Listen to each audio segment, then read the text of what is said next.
Welcome to the Fantasy Football Fanatics podcast with your hosts Griffin Palmer, CJ Hickman, Jason Cabrera, and Ryan Mitchell. What's up, everybody? Welcome to the show. It is Tuesday, July 25th. This is the Fantasy Football Fanatics podcast. I'm your host, Griffin Palmer, joined by the one, the only, Jason Cabrera. What's up, Jason?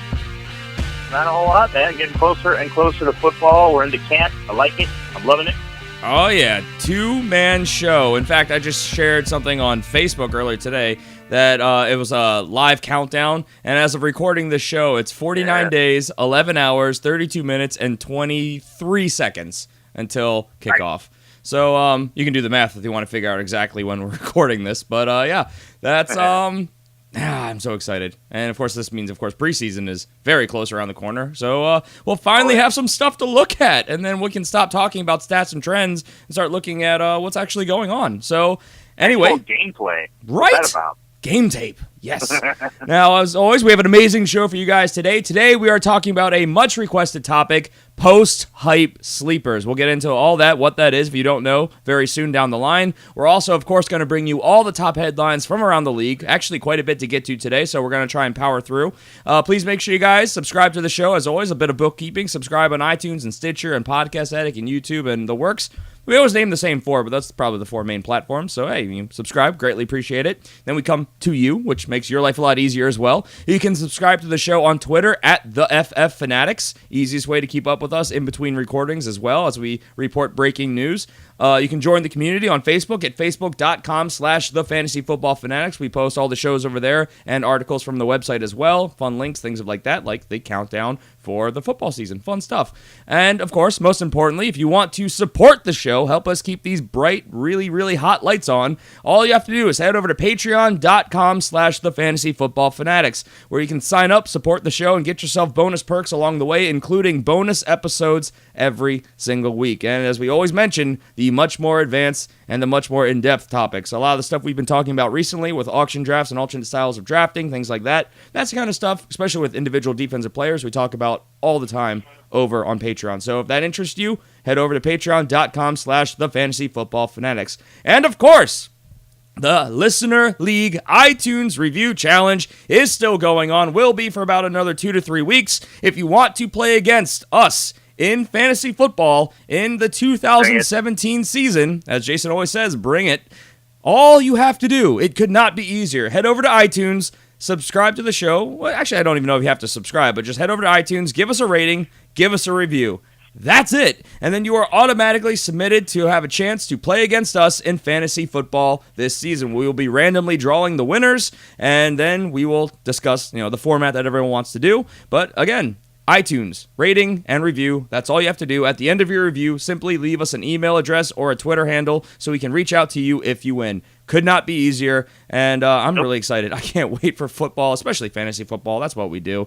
So, with that, let's go ahead and move on to our warm-up question of the day. Now, this comes in from Lloyd in San Diego, California. Actually, have you seen the trailers for that new Lego movie? The Lego, Ninja one, and the guy's like, hello, Lloyd. The Ninjago? Yeah. He's like, hello, Lloyd. Yeah. He's like, my name is Lloyd. He goes, no, I named you LLOYD, Lloyd. I don't know why, but I die laughing every time I see that. Anyway, sorry, off topic.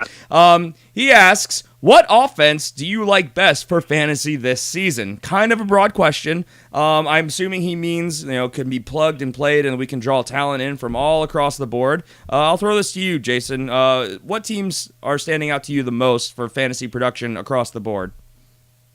Yeah, that's a pretty good question. You want to look for a team, obviously, that's balanced.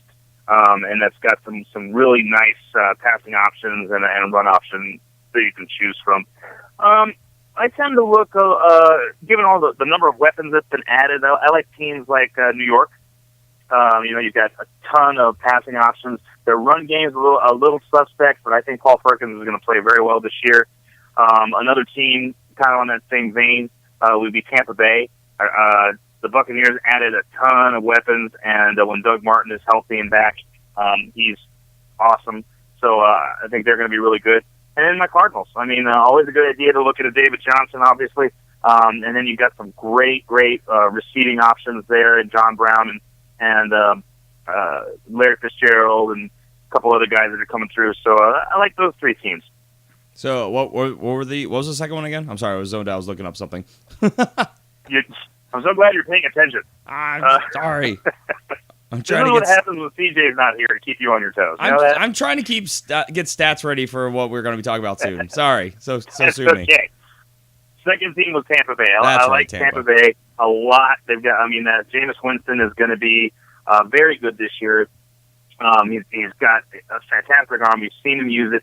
Now he's got a lot of weapons he can use it on. He's got two just amazing tight ends to throw to. And when Doug Martin is healthy, that's going to give him just another dimension to use in that offense. So overall, that's a team you should definitely be looking for pieces from to use. Some teams that stand out to me, of course, you have to look at the Oakland Raiders. Quarterback Derek Carr, he's been very good, and they've added a lot of wide receivers. But if we're looking for strictly fantasy purposes, you got two top tier starters there: Michael Crabtree, Amari Cooper. Obviously, tight end, they have Jared Cook now, so maybe they'll start featuring the tight end more. Definitely more athletic than what they've had there previously, and of course, Marshawn Lynch, which has to be an upgrade over Latavius Murray. But, I mean, even still, they have a great offensive line for both pass blocking and run blocking. And, I mean, come on. There's a ton of weapons there. I mean, we still have to see how it all plays out, but I'm still pretty high on the Falcons offense. I mean, they've got, obviously, Matt Ryan quarterbacking. They've got Devontae Freeman, Tevin Coleman at running back. Great combo there. I mean, Julio Jones, one of the top 3 elite wide receivers on most people's boards. And at tight end, yes, there's a question mark, but I'm actually pretty high on Austin Hooper. I think he's going to come along in his second year, be a lot better. And honestly, Green Bay, I mean, obviously we know across the board, best quarterback in fantasy, some of the best wide receivers, definitely upside plays. They've got Martellus Bennett, which could be the best pass-catching tight end that Aaron Rodgers has ever had. Running back is a question mark, but, I mean, as we've talked about a lot on the Patreon show and alluded to a bit here, we have a lot of faith in the rookies that they have at the running back position as well. So those are 3 offenses that I really feel like if someone goes down, they could also plug someone in and continue to be consistent. So probably places you can keep drawing talent from. And, of course, the one that I think we all have to agree on, and this one is actually funny because the question came from San Diego, the Los Angeles Chargers. Talk about talent across the board. I mean, Phillip Rivers, obviously Melvin Gordon. Some people are higher on him than others, but the production is undeniable at the end of the day. Way too many wide receivers to even put on the field, and 2 very talented tight ends. So, I mean, these are all great offenses. And I'm sure people are wondering, what about New England? Well, New England kind of has the same problem that the Chargers do, but in even more excess. They have way too many running backs, way too many wide receivers. It's hard to find fantasy, because this was a fantasy question. At least that's how I interpreted it. So it's hard to find top-tier fantasy production at the running back or the wide receiver position consistently week to week. I mean, even Rob Gronkowski could be suffering from this massive influx in targets there, though we all expect him to still have a pretty darn good season. He's number 1 on all of our boards. So we'll see, but those are offenses that stand out to me. I would say the Steelers as well. I mean, we're just kind of rambling now, but tight end situation with Jesse James there, I'm not wild about that. So that's why I kind of left them off.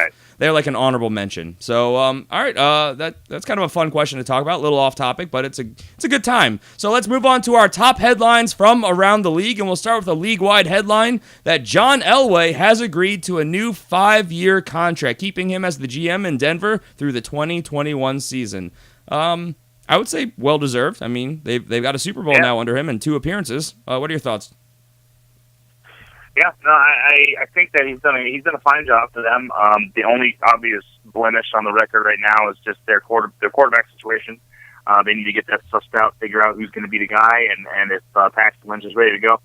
The more I think about this Denver team, the more I just wish they just plug Paxton Lynch in. Just plug him in, let him play.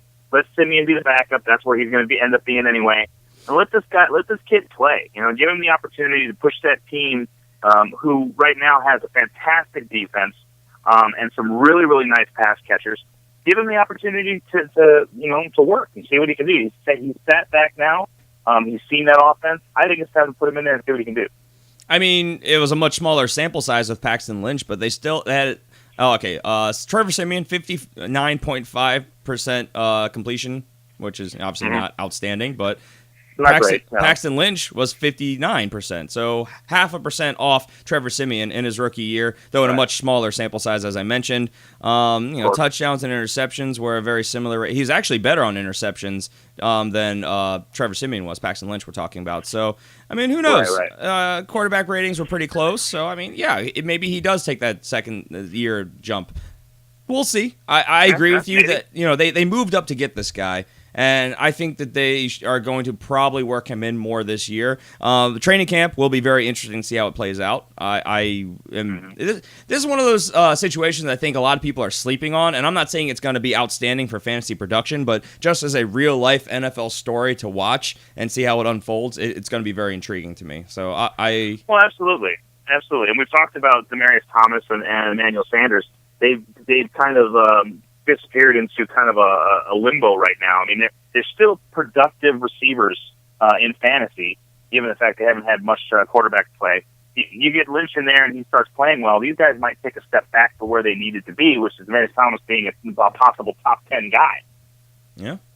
Well, I guess we'll see how it all plays out. Training camp, preseason right around the corner. Hey, let's move on to some quarterback news since we're talking about the quarterbacks. Indianapolis Colts general manager Chris Ballard said that quarterback Andrew Luck has started throwing. Hey, thank you, Lord. So all the suspense can hopefully be put away. Everyone was wondering if he was even going to be ready to go at the beginning of the season. It looks like he will be ready and good to go. They're just taking it nice and slow. Franchise quarterback, don't want to rush him back from his shoulder surgery on his throwing arm. He went on to also say that he will begin training camp on the PUP list. Not surprising there as he works back into football shape. You take this as a breath of relief? Does this keep him where you had him originally ranked? Yeah, I mean, we all kind of expected this. We knew what happened at the end of the season. We took that into account when we did our rankings. And for me, this is one of the reasons I'm higher on Frank Gore than a lot of people are, because I think they're going to take their time letting Andrew Luck heave the ball down the field as much this year at the onset of this year. I think they're going to be more concerned. I can do it. It's just English. I believe in you. Yeah, thank you. I think it's going to be primarily Frank Gore's show for a little while. They want to make sure that their franchise quarterback, the future of that franchise, is safe.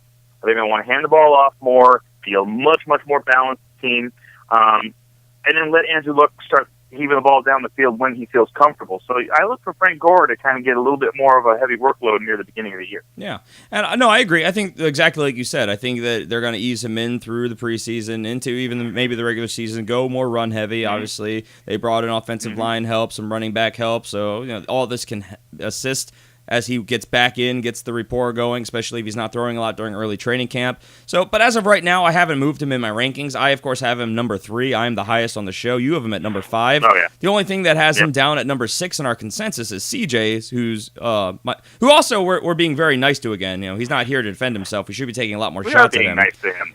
So I'll throw a shot at him right now. Who insanely has Andrew Luck as his 15th ranked quarterback.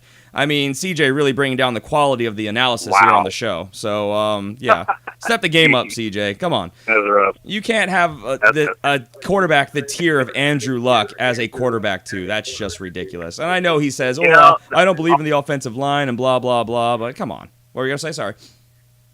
Well, you know what? That just lends more credence to my argument with him on the whole Carson Palmer thing. Obviously, not very good at picking quarterbacks. Apparently. Clearly. So you heard it here first, everybody. Don't trust CJ the Hitman Hickman when it comes to quarterback analysis. All right.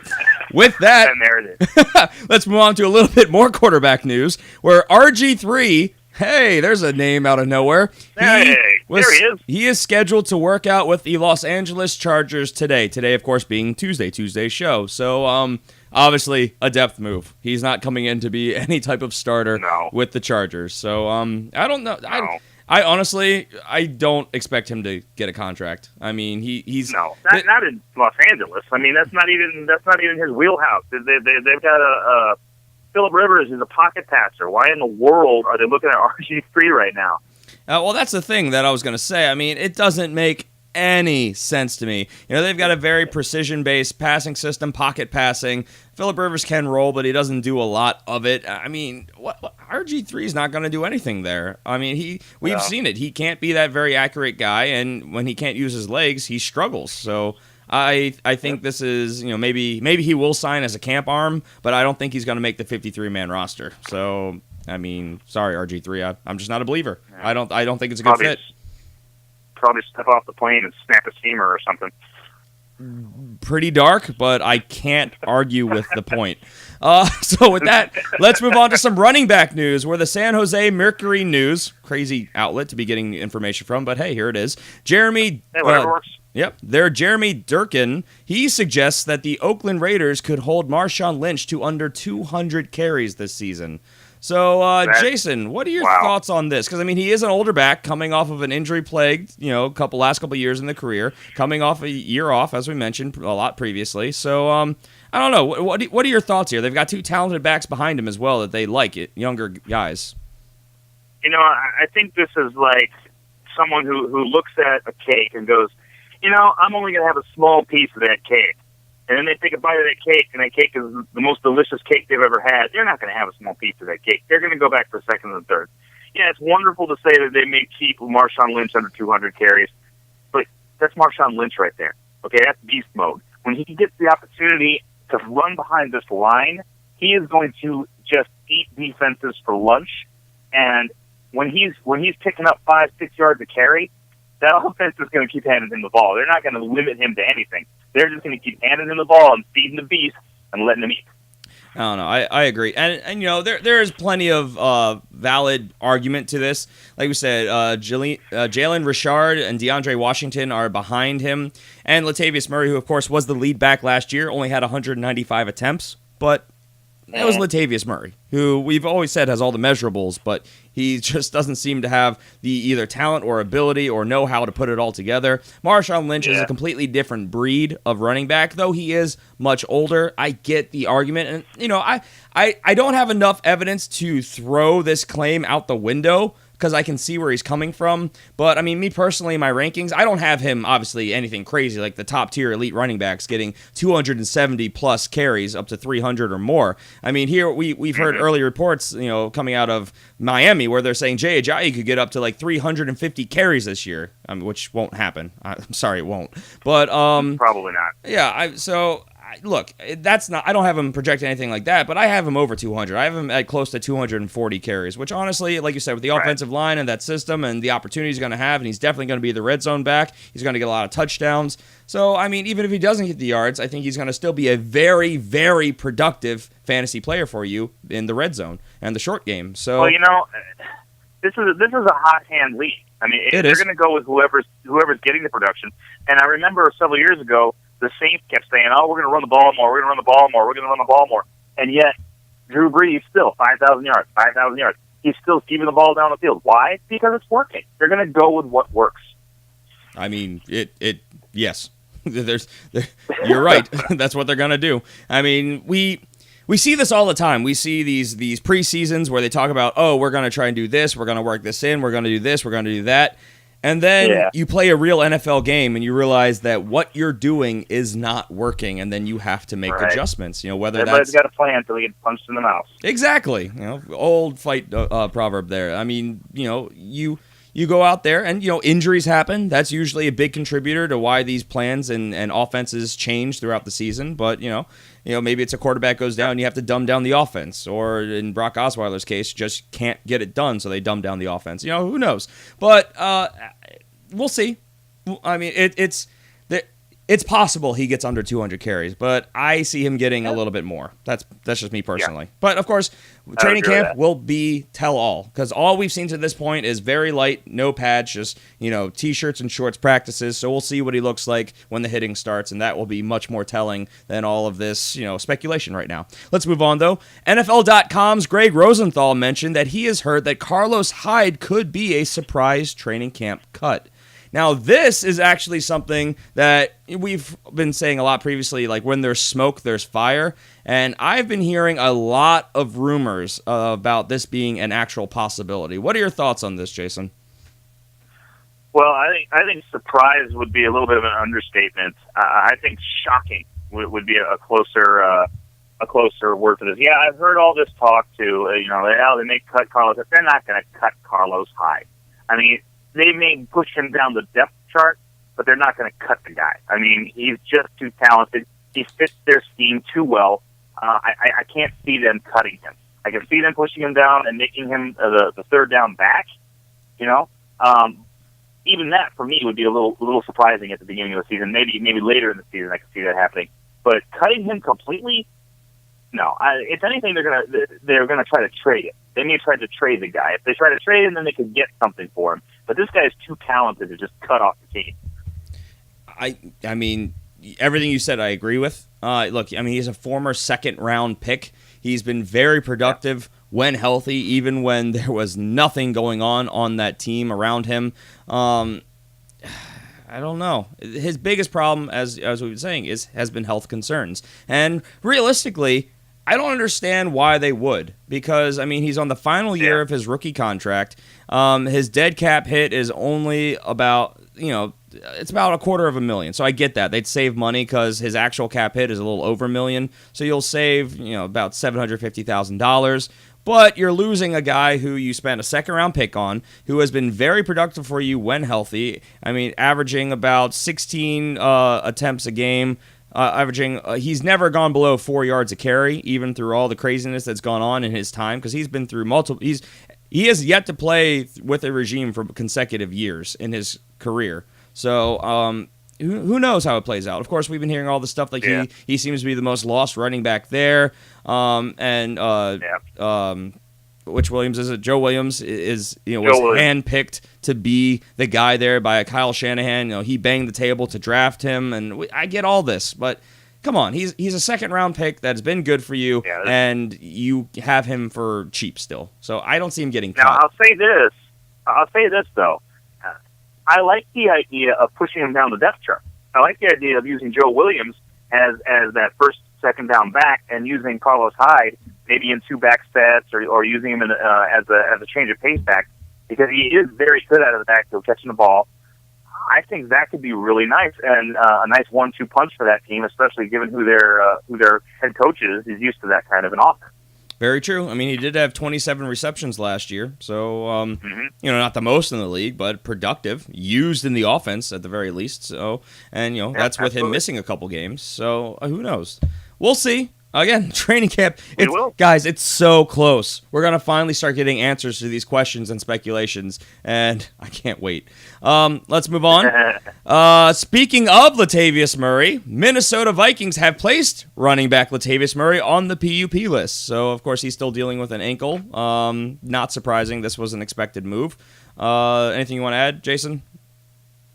This isn't good for him. No. He wants to keep that starting position. He's going to get a healthy quick.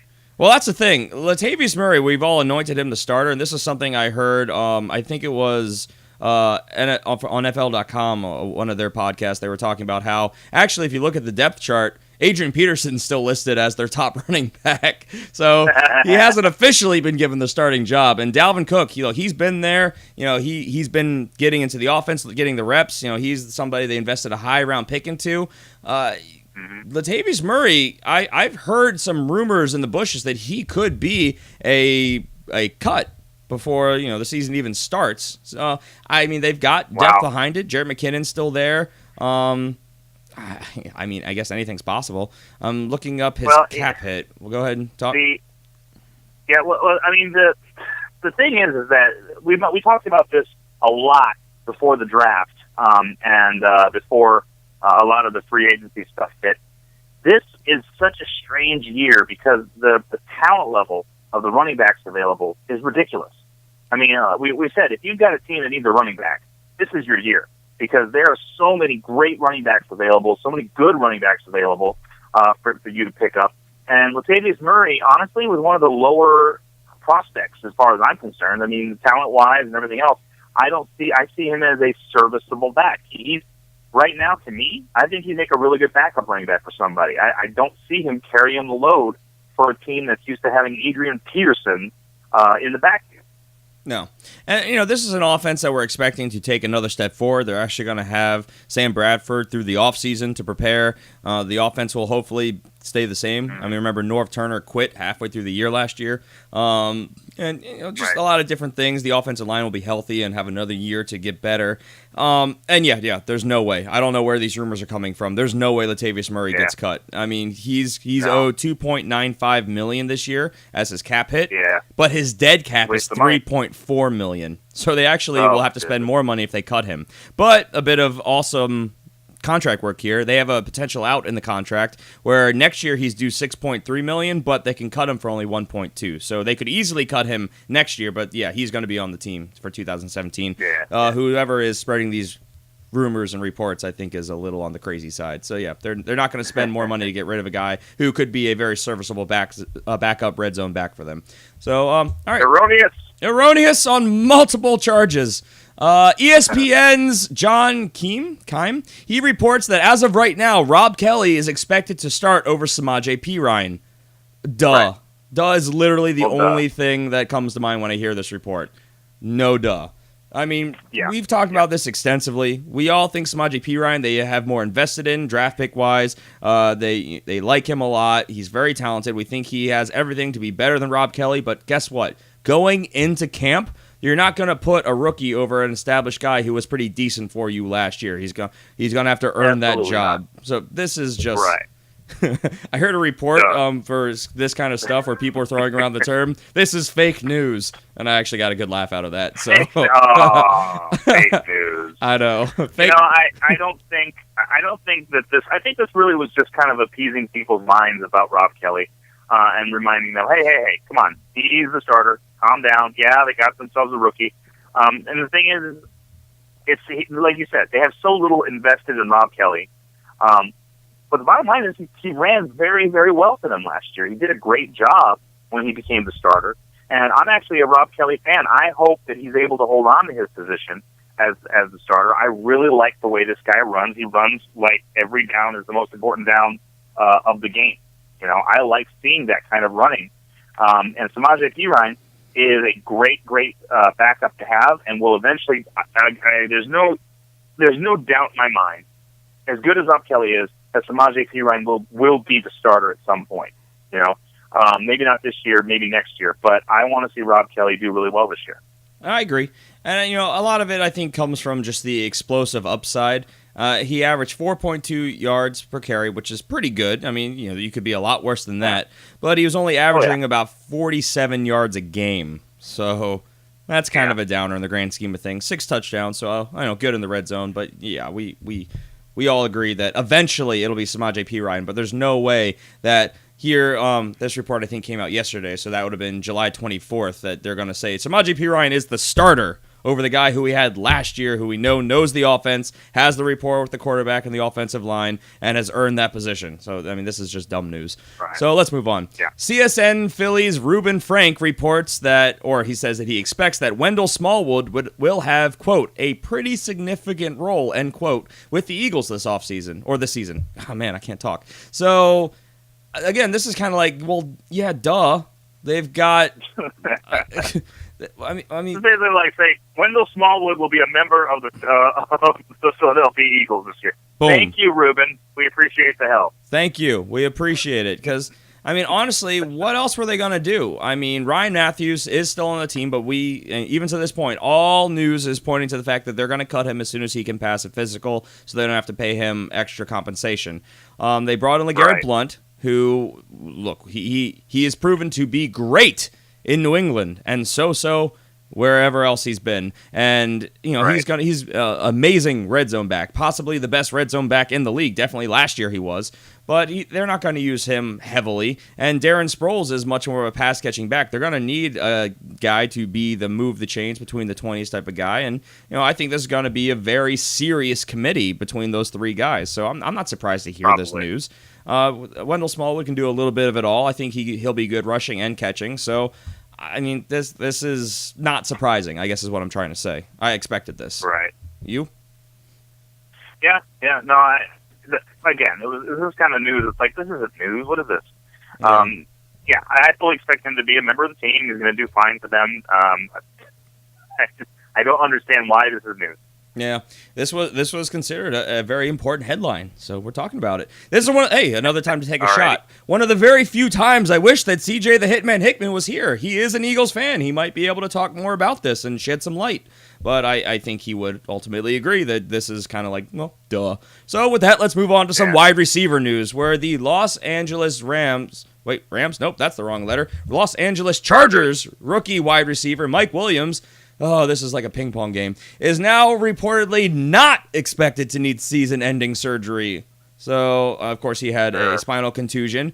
He will start on the PUP list, and this is still not official. It could still happen. This was a pain tolerance thing. This is, second opinions, weighing the options, all this stuff. So, as of right now, Mike Williams is still possibly an asset. But... he will not be on any of my fantasy teams, because not only has he not practiced yet this offseason, I mean, he got hurt day one. All these other guys have a rapport. They know the offense. They know the system. They know what they're doing. And now you're going to have this rookie that just comes in out of nowhere and with no practice and is playing through injury to be a consistent contributor to your fantasy team? I think not. Look, if he's healthy down the line, we saw the volume, the quality of targets was not as good as it has been in years past from Phillip Rivers, but still Phillip Rivers in a pretty explosive, relatively high-scoring offense. He could still be productive for you way down the line, but I will not be drafting him during draft season. He may be a waiver wire addition for me, but I will not be investing any draft capital into Mike Williams at this point. It's way too risky, and I think he's going to be starting the season way too late to have any type of impact. Your thoughts? At this point, he's Schrodinger's wide receiver. I mean, he either is playing or is not playing, and then he exists in both worlds right now. You have no idea what is going on with this guy. He came out specifically, he actually came out and said, I am not getting season-ending surgery this year. Yep. But the thing is that the team may come forward and go, you know what, you are getting season-ending surgery this year because we need you later. Yep. And like we said, now would be the perfect time for him to get it if he needs it, because they have 100 freaking receivers right now. So it's like, go. You haven't had any practice. You're a rookie. You need time to get this offense down. Go get your surgery. Get it done. Take the year off. Come back to next year nice and healthy. Yeah, no, I agree. I mean, he just signed a 4-year, $19.75 million contract. So, yeah, exactly. I mean, he was a top 10 pick. So, we'll see. They're going to want him healthy. So, with that, I guess let's go ahead and move on. I think we've said enough. Don't draft him. It's not worth it. Okay, I'll put it this way. If you're in a 20-team league with extended rosters and you want that shot-in-the-dark guy, sure, go for it. But if we're talking about a standard 12-team league, there are guys that are going to be able to actually contribute for your team early on. So we'll leave it at that. Oh, yeah. Last bit of wide receiver news. The Dallas Cowboys wide receiver Lucky Whitehead, who was charged with petty larceny back in June, and he was charged in Virginia. He failed to appear at court on July 6th, and this is we didn't really talk about this because he was a super down the depth chart player, and he was cut by the Dallas Cowboys yesterday. So another free agent and a guy who probably blew his chance in the NFL. So a bit of side note. Again, if you're in a very, very deep fantasy league, you may have been looking at this guy potentially. I wouldn't do it now. So with that, let's move on to some reviews. We got another review in on iTunes that we felt like sharing, and I'm going to throw this one to Jason. This one comes in from Tank Daddy 13. The title is Well-Rounded. Jason, take it away. You just threw this to me because it's really long. That's why you threw it to me. I see how it is. I mean, maybe they want to hear your voice a little bit. I talk a lot. Oh, sure. Yeah. Not bad. Don't patronize me, Griffin. All right, so Tank Daddy 13 was a 5-star review. Thank you very much. It says, if you're a fan of fantasy football and you are looking for a show that gives you insight in multiple variations of game, look no further. I've been listening to Fanatics for 2 years now, and I love the fact that the show is completely unscripted. That is absolutely true, that we have no script, no clue what we're going to say next. We've got, like, bullet points. Exactly. It says, I feel Griffin, CJ, and Jason play very well off of each other, and each one of them gives a great look into 3 different strategies of fantasy. I was lucky enough to get a chance to play against them in a listener league last year, and I hope to get a chance to compete with them again this year. Keep up the good work, gentlemen. I can't wait to continue watching your show grow. Thank you very much, Tank Daddy. Thank We you, appreciate Tank that, Daddy man. That's a good one. 13. Yeah, that's what we like. We like these in-depth reviews. So I mean, it helps. Look, even if you're not selected to be in the listener league, which of course this is giving you that opportunity to be selected to all the people out there. It helps the show out astronomically, more than we could ever express. The way iTunes works, the more reviews you get, the more they move you up search engines, helps the show grow. So, I mean, we greatly appreciate the 5-star review and the feedback and the great review. Glad to hear from you. Thanks, Tank Daddy. So with that, how we're doing on time? All right, we're a little bit over halfway into the show, so that gives us quite a bit of time to talk. We are moving into our topic of the day, which, of course, is post-hype sleepers. Now, I just want to point out to you, we're here, we're talking about these post-hype sleepers, and we're giving this to you guys for free. And I mentioned this because if you are to look for this around the industry, most websites, this is one of those advanced topics that they chart you like, hey, if you want to learn about this, you have to pay for our subscription service. Well, not here at the Fantasy Football Fanatics. We're talking about it live on the show for you all to hear. Probably put an article up on the website about it, and let's get to it. Of course, let's start with what is a post-hype sleeper compared to a sleeper? A lot of people will ask this question, and we just wanted to break it down. Of course, a sleeper is somebody who is undervalued. I mean, historically, this would have been someone that people either didn't know about or was going under the radar. Today, with the much more informed fantasy player, everybody pretty much knows who the players are, except for maybe the rookies. So these are players that are generally undervalued. A post-hype sleeper, of course, is exactly how it sounds. This was a guy who we were either a year too early on as a show or an industry, or people who they were really hyped up. They had a big jump in production from one year to the next, so they were going very high in drafts, and they underperformed, they underdelivered to that level, which now has caused their value to regress to the following year. But we think that is an overcorrection, which of course makes them yet again a sleeper. So guys that we think we were a year too early on. Anything you want to add there, Jason? No, excuse me. No, that's about it. I mean, sleepers are going to be guys. I'd say like a Willie Snead, someone that we've talked about a little bit that hasn't had a lot of hype about him, but you know that he's eventually going to get a bigger workload and be really, really good. Post-hype sleepers, somebody that was hyped up, and then didn't really, for whatever reason, deliver on that. Yep. So with that, we could add a lot more names to this list, but we wanted to stay very true to the definition. We're going to do we've done mid-round values, and we'll do new updates to that soon, and we'll do your typical sleeper show. But these are specifically guys who we were very high on last year, which under-delivered, but are now going at a steal that we think you guys should consider grabbing them a little bit higher.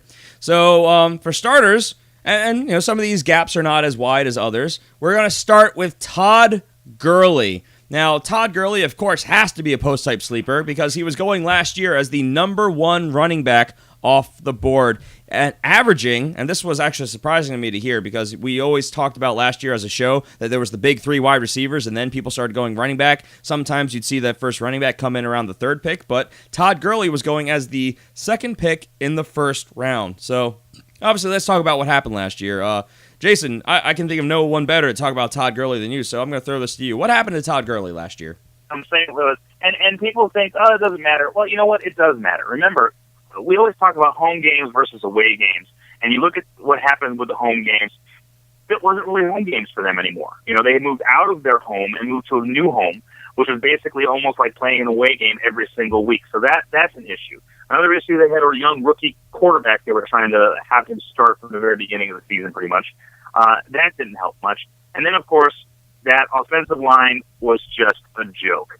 It was a dumpster fire. Todd Gurley was getting hit in the backfield every single down. He didn't get a chance to even sniff the line of scrimmage, let alone pick up 5-6 yards of carry like he was doing the year before. So all these things got together and frustrated this poor guy, and he had a awful season. I actually drafted him, and at one point I had him, and I had David Johnson on my team. And you look at that and you think, oh, man, wow, that's awesome. Yeah, it didn't work out too well at all for me. I ended up sitting him down for a lot of the season. So that's what we're talking about when we say post-hype. He was hyped up. He had a great first season. Then his second season, everyone was expecting this magic, and it didn't happen. and it was a lot of different things that collided together to cause that. And near the end of the season, you could tell he was done. I mean, he'd start running the ball, he'd get hit by one guy, and he'd go down. And that was not what you'd see from Todd Gurley the year before. He would run through contact, he would pick up an extra 2 yards. Not the case near the end of the season. So that is what happened, and that's why his value dropped like a rock last year.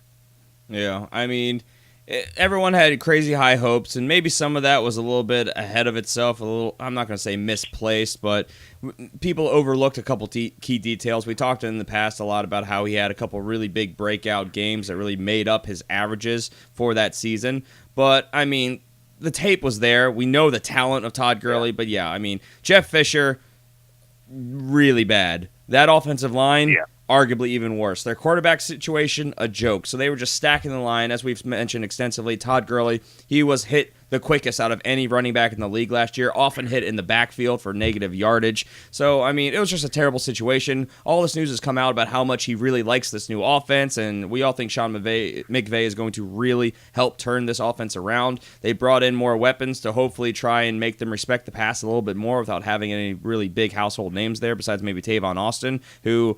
honestly, I feel like he's drastically overpaid for what he does, but he's a very talented athlete.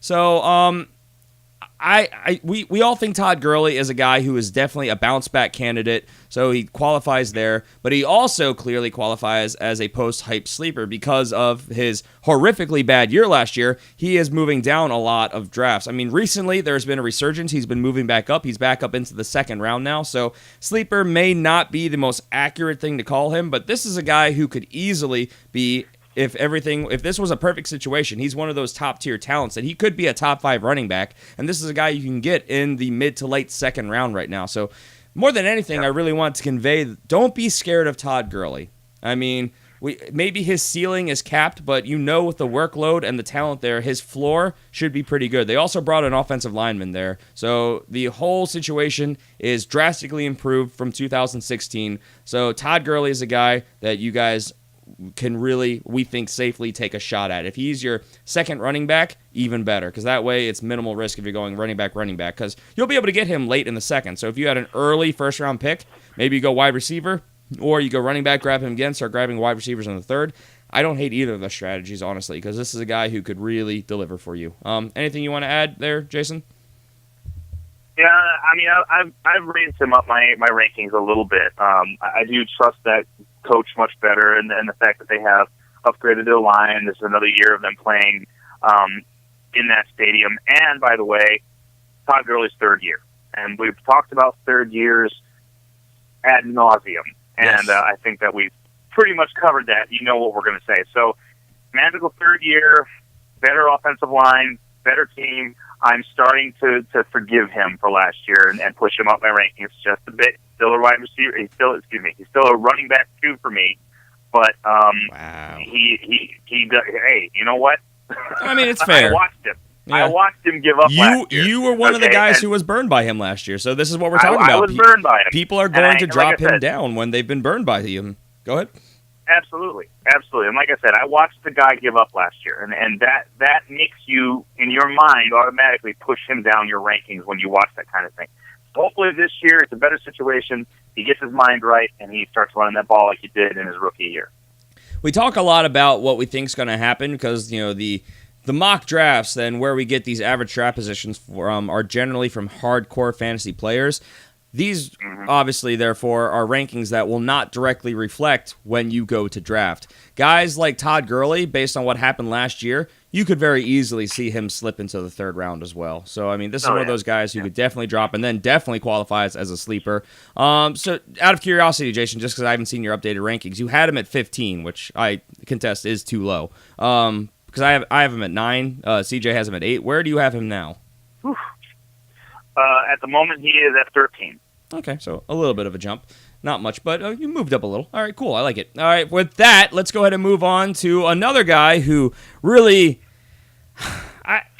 I refrain from saying he really let people down, but he did not return on value, which is Lamar Miller. Of course, we're doing these position by position. We're talking about running backs right now. Lamar Miller was drafted as the number 5 running back off the board last year as the 8th pick in the first round. Now, of course, the letdown here was that everybody out there under the sun was expecting this to be a career year for Lamar Miller, and for all good reasons. This is a guy coming from Miami who had never had a serious workload. He was, I'm not going to say he was underused, but he was definitely not I don't even know if I can say that. He averaged about 12 attempts a game in 2015. So everyone was expecting him to get much closer to a 20 touch per game more average as a lead back in Houston, where they had a history of running the ball a lot more. And so everyone was excited about, because on a per touch basis, averaging over his previous 2 years, 5.1 and 4.5 yards per carry. He was used in the passing game. He was good for at least 8 touchdowns in those games. Everyone's expecting with an increased workload for those numbers to kind of extrapolate forward in a system that features the run. And bottom line, Lamar Miller didn't reach those expectations because of many things that we've talked about. For starters, injury. He was playing through multiple injuries last season. 2, he had to play through Brock Osweiler.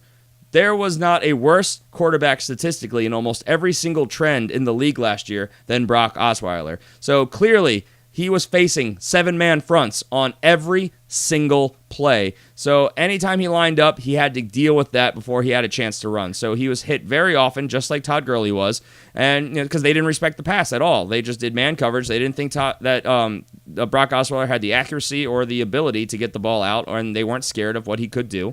So injury, situation, bad quarterback play, all of this mixed together landed Lamar Miller and just outside the running back ones. So, of course, that's where he got burned. But he was consistent. He got you a decent amount of yardage. The big letdown was the touchdowns. He only had 5.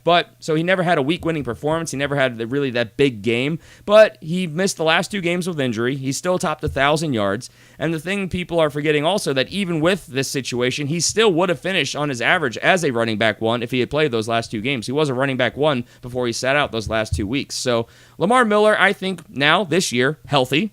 And he's been around for a while. People think he's older than he is. He's only 26 years old. He's going to be 26 throughout the entire season. He had his birthday back in April. So he's a young running back with a second year in a system. He'll be much more situated with what they're doing there. They've made efforts to upgrade the run game. And, of course, anything better than Brock Osweiler. So I think Lamar Miller is primed for a good situation. And the situation behind him has not changed, because Deonta Foreman, who they drafted, dealing with legal problems now, not going to be a thing.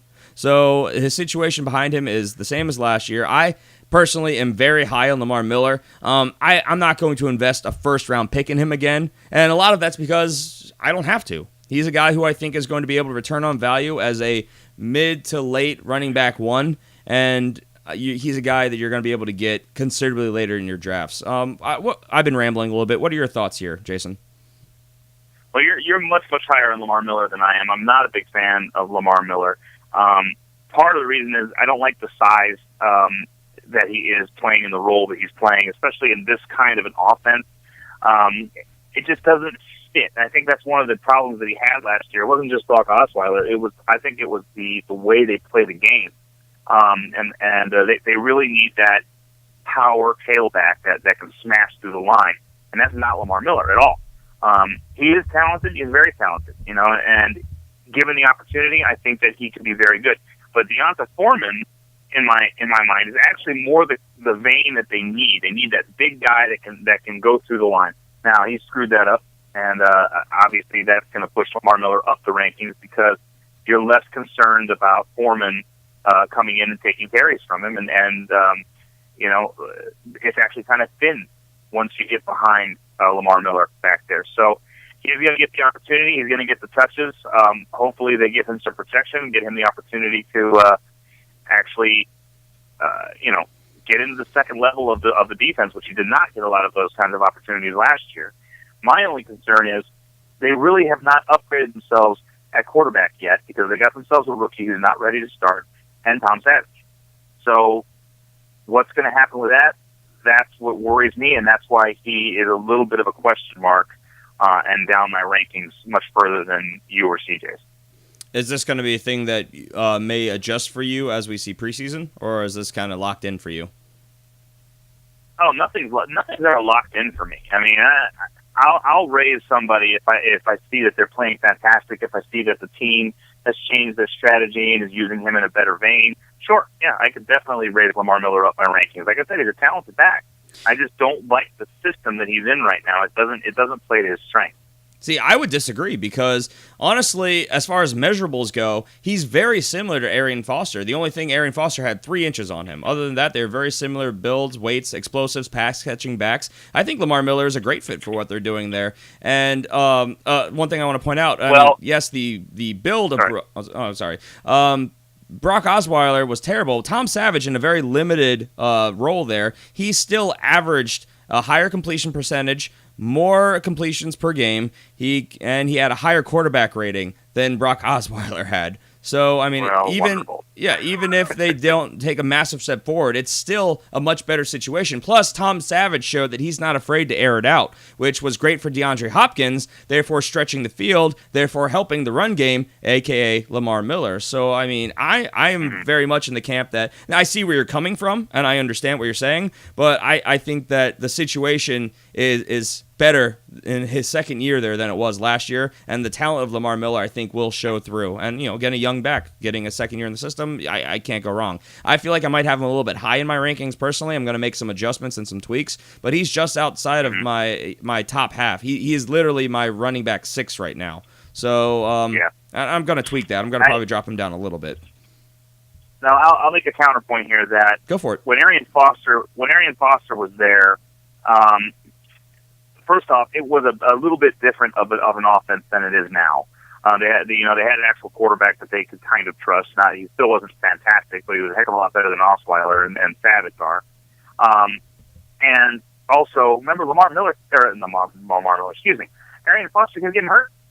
And that's what I'm talking about. It's not conducive to that kind of a running back. As good as Arian Foster was, he could have been much better. He could have had several years where he was one of the top dogs in the NFL, but he was very limited because he just couldn't keep healthy.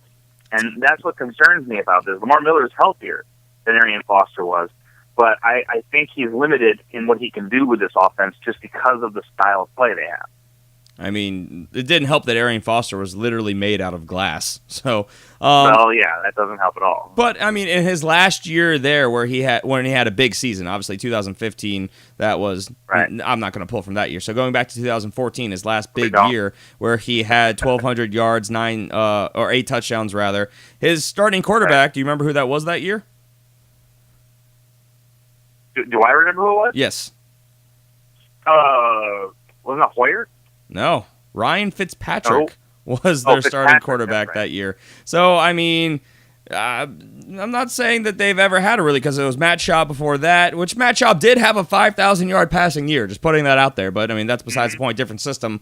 But, I mean, if Arian Foster could do that with Ryan Fitzpatrick, I mean, I think Lamar Miller is very similar to... Well, I don't think he's the same talent as Arian Foster, but he's a very similar type player. Right. And Tom Savage, I'm going to say, is able to be at least comparable to Ryan Fitzpatrick. So I just like the situation. I'm a believer in Lamar Miller. I understand the arguments against him, but I think enough of the stats and the trends are supporting him enough that he should be going considerably higher than he is, which is the whole concept of this post-hype sleepers thing. And I thought we were all kind of in agreement with these, so it's kind of funny that we're having a debate right now. He's currently going as the 13th running back off the board, basically as a third-round pick. He's creeped his way into the second round as the 12th pick of the second round. But I'm saying this is a guy who I'd be incredibly comfortable taking even a little bit before that to make sure I get him.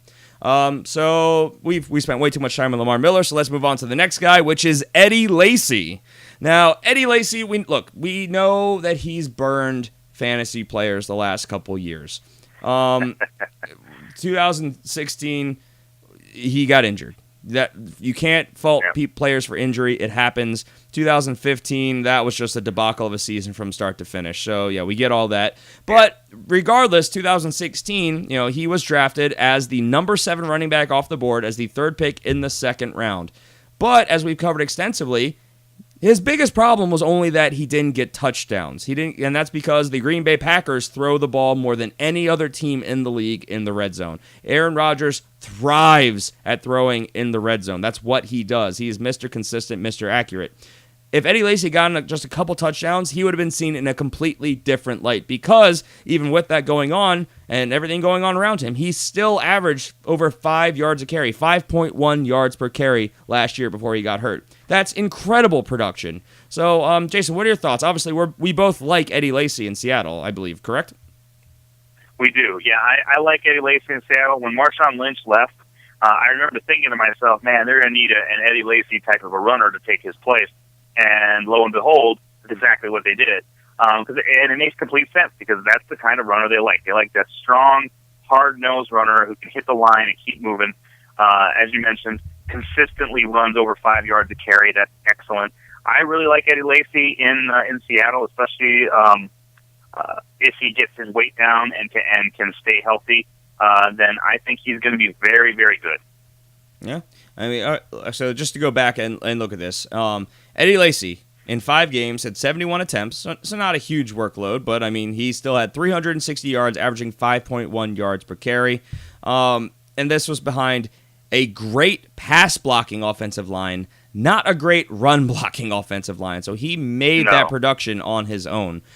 He's now going to Seattle, which again does not have an outstanding offensive line, but it is by most people considered an upgrade and a team that is much more committed to running the ball. Pete Carroll has said he wants to get back to power running, and as you mentioned, who better than Eddie Lacy? Talking about obviously known commodities, there are a lot of rookies we like a lot, but on the free agent market, Eddie Lacy was the guy. He's going to go in there, and I think that there's no one, all this, and CJ is one of these guys who is trying to talk up Thomas Rawls, and I don't see it at all. I think it's ludicrous. I like Thomas Rawls. I think he could be very good there if Eddie Lacy gets hurt. But Eddie Lacy will be the guy there. He's being paid to do so. Well, he fits the system, and he fills the role that they need. Sorry, what were you going to say? Well, this is the thing that CJ is, the point that CJ is trying to make. He says it all the time. Well, they've done it before. What he means is they've gone with a hot hand. That's what Seattle is famous for. Pete Carroll is famous for going with a hot hand. But the bottom line here is that means it's going to be the better player. And I think the hot hand is going to end up being Eddie Lacy. If Thomas Rawls is playing better than Eddie Lacy, sure, they may go with him. But eventually the cream is going to rise to the top, and Eddie Lacy is the better running back. So he will end up getting the ball. Yep, I agree. And this is a guy who's currently going as the 27th running back off the board, as the 9th pick in the 5th round. So that is a steal. We're talking post-hype sleepers here. That's amazing sleeper quality, because this is a guy who, where do you have him ranked in your rankings currently? I know you've made some adjustments, and I have to update the website.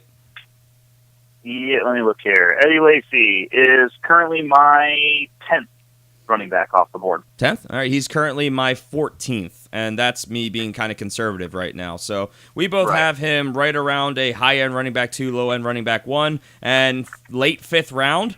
Whew, I'll take that all day. So all day long. Yeah, I would. That's someone I would go in on early in the 5th. I mean, depending on my team makeup, maybe even on the 4th, just to make sure I get him, because I have a lot of faith in Eddie Lacy. He's motivated. He's in a better system with a better opportunity. And, of course, a mobile quarterback, which helps all the other weapons in the offense because they have to keep an eye on him.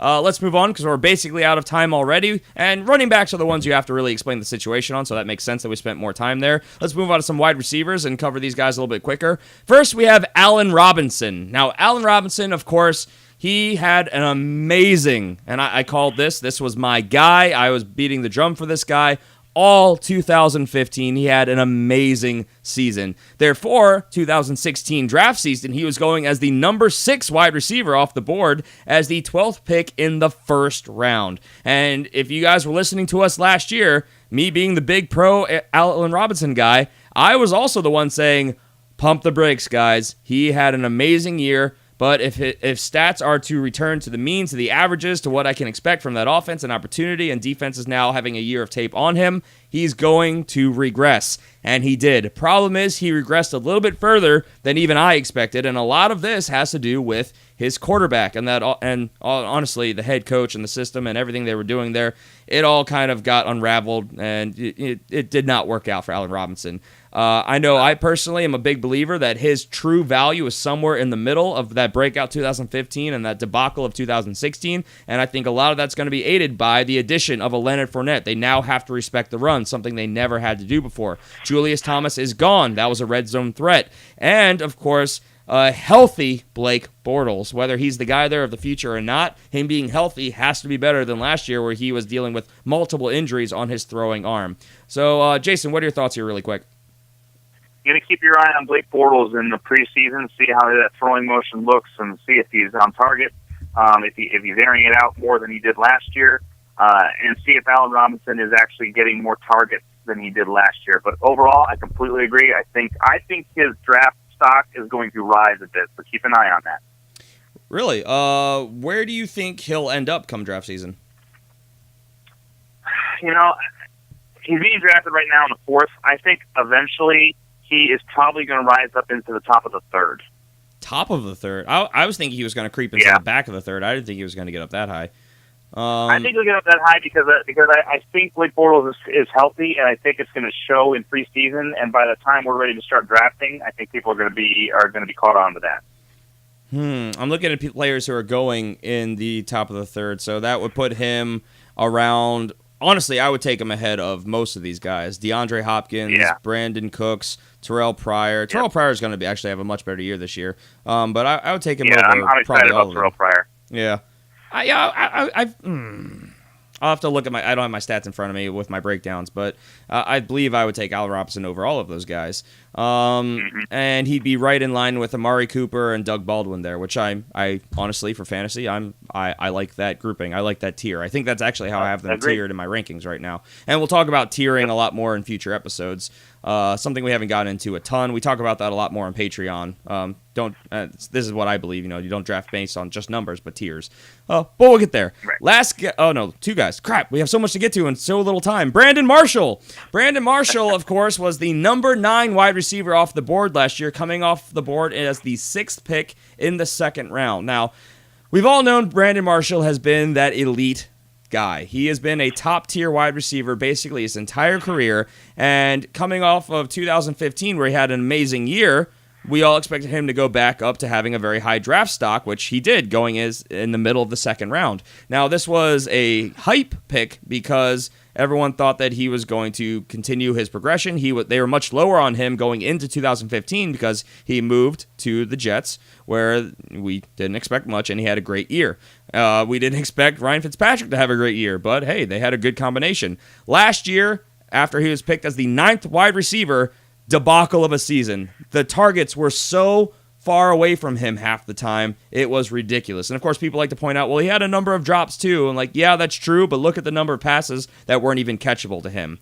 So I understand the frustration here, but I still think he's an incredibly talented player who now is playing with probably both the best offense he's ever played with, on a system where he's not going to be the number 1 guy getting the number 1 coverage, which has never happened for him in his career, and with the best quarterback he's ever played with Eli Manning, of course, moving across town from the Jets to the New York Giants.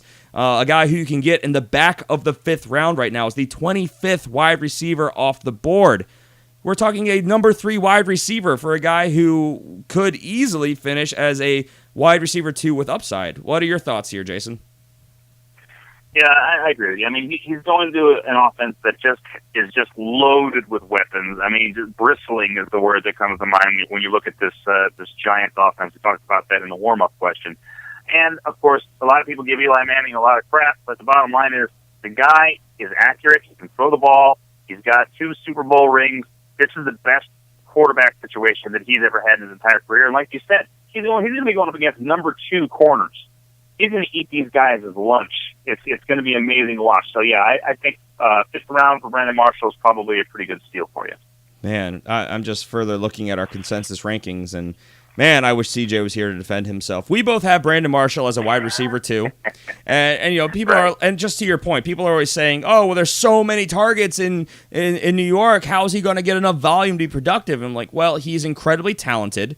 He's a number one receiver playing a number two role, and he's going to be really taking a lot more from Sterling Shepard than I think things are going to be taken from him. I think it's going to be him and Odell and Sterling, and he's going to be used heavily in the red zone as well. He's going to make up a lot of production. We both have him as a wide receiver too.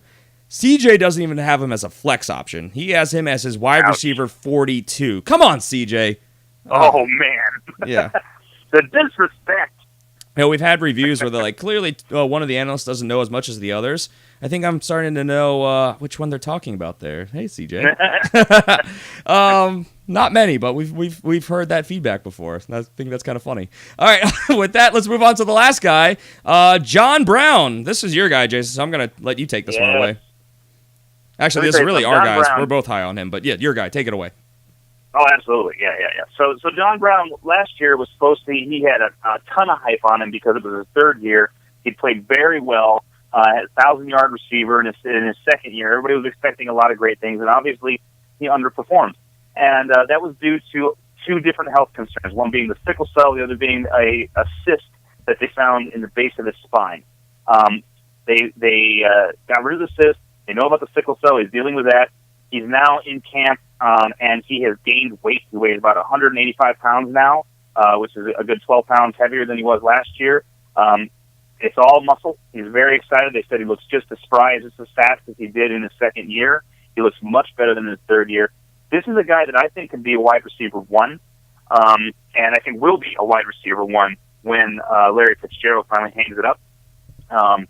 Also, we talked about this extensively. In that second year where he was doing so well, he actually didn't get as many yards as he should have because he got a ton of holding penalties. Every game, many. At least 2 or 3 times, he would get held way down the field, and that was how Arizona was able to move the ball all the way up because this guy would just blow past you, and you'd have to reach out and grab him, otherwise touchdown. DBs were taking penalties over the touchdown plays. Yeah. Absolutely, and and that's not a hard choice to make. No, you smart plays guy, by them. Otherwise, yeah. 6 points. Yeah, absolutely. So I think John Brown is going to have a resurgent year. I think he's going to do magnificent this year.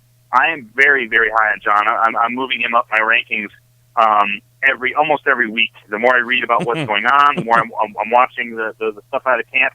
He is flying up my board. So if he falls to the 9th round, you better pick that man up. He is going to do some amazing things this year. Oh, absolutely. We all think that he could be, with Larry Fitzgerald there in the run game, a little bit more on the boom-bust side, especially because he gets held a lot, so he draws a lot of the production for the team in penalties, and maybe that's another reason why people are down on him. But yes, he had a lot of hype around him last year. The only reason he didn't go higher than he did last year in drafts was because of Michael Floyd being there, and they didn't really know which way the trend was going to go. So as a whole, they were moving both those guys up, but neither one really emerged as the top guy to draft. I believe come actual draft season, people are a little bit higher on Michael Floyd for consistency purposes. Yep. And then after the disappointing year, and this was all primarily due to injury, which, yes, he already has a little hamstring tweak, but he should be fine for the season. Don't let that scare you off. Exactly. Especially for a guy who you can get, as we mentioned, in the 9th round. This is a guy that we both believe has easy wide receiver 2 upside and definitely can have breakout games to give you wide receiver 1 production. He's one home run hit away from doing that at any given week. He's very talented, very fast. Yep. He is a smaller guy, so that affects his consistency, but he's so fast that he's going to get you big chunk plays regularly. So you can get him in the 9th round right now, guys. The sleeper term doesn't get any more authentic than that. With that, let's move on to 2 tight ends very quickly, moving on from wide receivers. And this one might make you gag a little bit. A lot of people were burned by this guy, much like Todd Gurley. So this is a guy who a lot of people... CJ. Yeah, CJ is a prime example. This is someone that a lot of people have taken completely off their boards. And I'm here to tell you, don't do it, guys. This is, to me, the definition of a post-hype sleeper. We were incredibly high on this guy. He underdelivered, and there's a lot of good reasons as to why that probably happened. And, of course, we are talking about, if you haven't figured it out, Coby Fleener. Coby Fleener last year was going as the number 6 tight end off the board, so that put him in the 7th round. Depending on how you draft tight ends, it could be just right. That could be a little early, whatever the case may be. But the number 6 tight end off the board.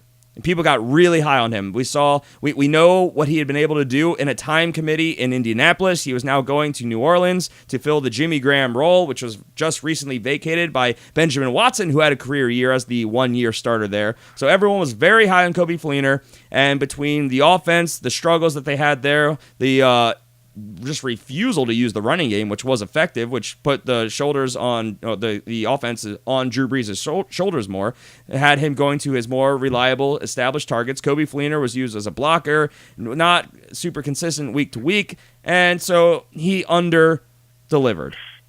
Look, he's going to his second year in an offense. New Orleans' offense is notoriously pretty in-depth. Pretty difficult. Maybe he had a hard time picking it up. He was in a new town, a new system, with a new quarterback, with a lot of established weapons there. Of course, Michael Thomas had a great breakout year, but also playing to my point, Brandon Cooks is now gone. Those targets are going to get spread out. Coby Fleener still finished pretty decently last year. He just didn't return on value, so that's why people are so low on him. He's currently going as the 22nd tight end off the board, which I think is ludicrous. Jason, what are your thoughts here? Well, I'm not as high on Coby Fleener as you are. I don't think anyone is as high on Coby Fleener as you are. But the guy has got upside. He's got ability. He's got the best passing quarterback in the league, maybe in history, throwing the ball at him. He did not perform last year, but you know what? He's had another year in the system. He's got an opportunity now to do great things. And by the way, they just added one of the greatest running backs ever to play the game to their roster. That is going to open up the ability to hit those intermediate routes more, because you're going to force people to respect that running game a little bit more down there in New Orleans. So Coby Fleener has an opportunity to be a tight end one, and I think he will be a tight end one this year. I think he does better than he did last year and steps up. I don't think he's going to get to Jimmy Graham level, no, or even Kyle Rudolph level. But I definitely think that he will be a tight end one. Well, I mean, he finished last year as a tight end one. He was the tight end 12 last year in standard scoring. So, I mean, I think the reason most people... I have him in my rankings. Well, there you go. I think the reason most people are so down on him is because he finished that high, which, of course, this is why we say don't draft on the way they ended the season in the overall rankings. You have to look at the season as a whole. He was incredibly boom bust. He'd have a week where he gave you 2.5 points, followed by a week where he gave you 16.9 points, then a 1.9, and then a 19.6. So very up and down, and a lot of his production came in just a few games. But I think that another year in that system with one of the main pass catchers not there, he's going to benefit from all this. And this is a guy who, again, finished as a tight end one, and I think can easily return on that value yet again. And he, as we mentioned, is going as the 22nd tight end off the board, which is kind of insane to me. So, I mean, talk about, I, as the believer in late-round quarterback, late-round tight end, there's a guy right there, which is going to be there for me in the 14th round. So, hey, works for me. I like it. But I think he'll be definitely worth that pickup. And last guy, because we are well over our time limit, is Julius Thomas. Now, Julius Thomas, obviously, he's changed teams, and for some reason, that's hurt his value. I don't get it. He was the number 8 tight end off the board last year, taken as again, if you draft on standard rankings, as the 7th pick in the 8th round. He's now going as the 18th tight end off the board, which makes no sense to me because he's now back in Adam Gase's system where he has thrived previously, averaging 12 touchdowns a year in that system. Of course, that was with Peyton Manning. I'm not saying Ryan Tannehill is Peyton Manning because he's not, but I still have him getting down for about 8 to 9 touchdowns this year. So, and that lands him way higher than my tight end 18. What are your thoughts here, Jason? I'm of two minds when it comes to Julius Thomas. First off, you're right. He's back in a system that he recognizes. He's had the opportunity to move to a new team, gives him a new opportunity. He is very, very talented. We've seen it in the past. Okay, but on the other hand, new quarterback throwing him the ball, he's going to have to get into a rhythm with. He's been injured a lot, yes. And that's something that is very concerning. And we say it every single year: beware of new faces in new places. So yeah, I'm not surprised at all that his value dropped. However, having said that, I rank him as my number 10 tight end, and I actually might be moving him up shortly. So this is a guy that I think you should be looking at, especially. I'm sorry, I forgot that I redid my rankings. He's my number 8 now. Oh wow! So he's my number 8 overall tight end. this is the guy you should be looking at, because guess what? He's going to slip down, and I've seen every mock draft I have done. This guy does not go until double-digit rounds, well into double-digit rounds. So this is a guy you can pick up in late rounds that has the opportunity to do very, very good for you and get you some nice value return on that investment. Jason, you're actually higher on Julius Thomas than I am. He's my tight end 9 right now. Look at you. Yep. Look at you, buddy. I know. You don't sound too thrilled with yourself there. No, I like Julius Thomas. I had him at that magical year when he was with Peyton Manning, and they had a great season, and he was awesome. He was absolutely, it was like having another wide receiver at the tight end position. So I really like him. He's just been hurt a lot, and that's what bothers me. So that's why I have him at 8 instead of being up into my top 5, because he's got the talent to be a top 5 tight end. Oh, I would agree with that. Yeah, absolutely. He's a good blocker and obviously a great pass catcher. The big knock, as you've been mentioning, is injury history. He has never played a full season. That's the big downer. Right. That's why I have a hard time bumping him up much higher than 9, though I really like his current situation. I have him missing about 3 games next year. I have him scheduled to play about 13 games and make about 620 so yards and 9 touchdowns is what I have right now, which may be a little bit high on the touchdowns. But I think it's pretty in the range of what you can expect in yardage and touchdowns. Maybe a little bit less. Who knows? Right. Maybe a little bit more. Maybe he will become the red zone threat. They don't really have that established go-to weapon in the red zone right now. They've got a lot of guys who did well there last year, but I don't think they have their go-to target. And Julius Thomas could be that guy and easily get that 9. So we'll see how it plays out. But again, this is a guy that is going as the 18th tight end off the board. So late in the 13th round. Again, my late tight end strategy is looking beautiful this year. So we've got to get out of here. There's plenty more guys we could talk about, and we'll probably write up an article if you guys want to reference more of this stuff down the line, and you'll find that at thefantasyfootballfanatics.com. We'll get to that, but we've got to get out of here. So as always, please make sure you guys tune in again on Friday when we will be talking about rookies to target. We've mentioned rookies here and there. We even did a whole show focusing on this about a month or so ago on the Patreon site. Again, perks to being over there. You get to hear stuff first. But we're going to start breaking down, especially for all the new listeners out there. Welcome. Hello. Hi. We know a lot about these rookies. We have talked extensively about what to expect, and we're going to put it all together for you in one show to talk about the guys that you should be excited about and why in the 2017 season. So, as always, please make sure, like we said, rate, review the show. If you do so on iTunes, you're automatically submitted to play against us in fantasy football this year. And all you have to do, like we said, rate, review. That's it. So easy. Couldn't be easier. We have about 2 to 2.5 weeks to still submit. At the end of your review, please make sure that you end it with an email address or a Twitter handle so we can reach you if you are selected. And we appreciate the feedback as well. Guys, I hope you're enjoying the show. Remember, we're here every Tuesday, Friday, through the offseason, through the regular season, giving you all the stuff you need to know. You can join the community on Facebook at facebook.com/thefantasyfootballfanatics. Follow the show on Twitter at the FF Fanatics, or you can follow me individually. I'm at G Palmer FFF, and Jason is at Jason Cabrera 13. So with that, we're going to move on to our Patreon show. Any parting thoughts before we sign off, Jason? Guys, if there's anybody you think we missed that you'd like to hear about, feel free to tweet at us or email us, or there's about 18 different ways for you to get a hold of us. Yeah. And we'll chat about it, and maybe we even bring it up on the show. Yeah, I'd be happy to start a conversation. We can work it into warm-ups. We can make it a whole nother topic. We can do lots of stuff. That's half the fun. We love interacting with the community, so don't be afraid to send us a message, because I would say a majority of the time, generally, you'll get a response, especially this time of year. So, all right, with that, we are out of here. We will see you on Friday when we are talking rookies. Have a great week, unless we see you on Patreon. Have a great week, everyone. Take care. Bye. Life in the fast lane.